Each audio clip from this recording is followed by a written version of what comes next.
Yasin was very young when he moved from Iraq to England. Yasin didn't want to go back to his home in Samara, but Samara was now too dangerous. His father said that England was a multicultural island where people of all races and religions enjoyed each other's company. Yasin's family took their belongings to London. There were many tall buildings and museums there, and Yasin's favorite things were the planetarium and the River Thames with the old bridge. After some time, Yasin became friends with his cousin. His name was Gendro. Throughout the summer vacation, they both went to the park, the zoo. Gendro let Yasin play with his toys and told him about his favorite superhero, and the two set up camp in Yasin's garden. Day by day, Yasin Linden felt at home, and his English began to improve. But he was still lacking in speaking, and that's why he felt embarrassed. When September came, Yasin had to go to school, so she was sad.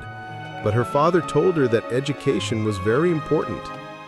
Later, Yasin learned that she would be in Andrew's fight. The next day, Andrew and Yasin went to each other's school, and Andrew told them about the playground, the teacher, the funny and beautiful stories, and the readers. Yasin had never seen the readers, but Andrew was very interested, so he must be good. But when he reached the classroom, the teacher told Yasin to tell his names in front of everyone. One Larka said, "You stinking bastard," and everyone laughed. Another Larka said, "I can't understand you, Astani, he can't speak English," and everyone laughed again. Yasin was feeling very lonely and sad, and the teacher allowed him to sit. Yasin wanted to sit with Andrew, but he could not sit for a moment. That Larky repeatedly looked at Yasin with astonishment and asked the teacher to sit in a separate chair. When the bell rang, everyone put on their coats and went to the playground. But the teacher called Yasin so that he could give him a badge with Yasin's name written on it. "Now everyone will learn your name immediately," the teacher said. Yasin thought in his mind, now everyone will laugh more. When he went outside, a little girl with curly golden hair called Yasin by the name of Larky, and Yasin didn't give him a chance to understand, and everyone was laughing again. Yasin wanted to go home. "Hello, Yasin!" Yasin looked back and saw Andrew. Andrew looked at the other children and said, "What happened to you all? I told my friend Yasin that school is great. Why are you making it a big deal on his first day?" "He's different from us," said a long Larka. "So, you're different too. You're the tallest in the whole school, and you get sad when people make fun of you." "And you?" Andrew was looking at the curly-haired Larka. "You get sad when people call your hair Larka's hair.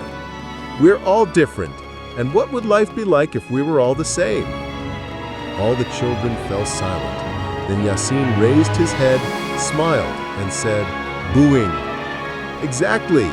Very old." Andrew smiled too. Then all the children said to each other, "Very old."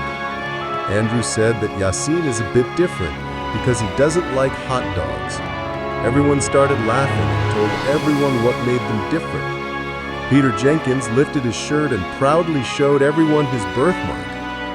When the playtime was over, Andrew raised his hand and asked the teacher, "Can we talk about the people who came to England from another country to start a new life, like my friend Yasin?" The professor said that individuality is essential, but the beauty of Britain is that it is a multicultural island.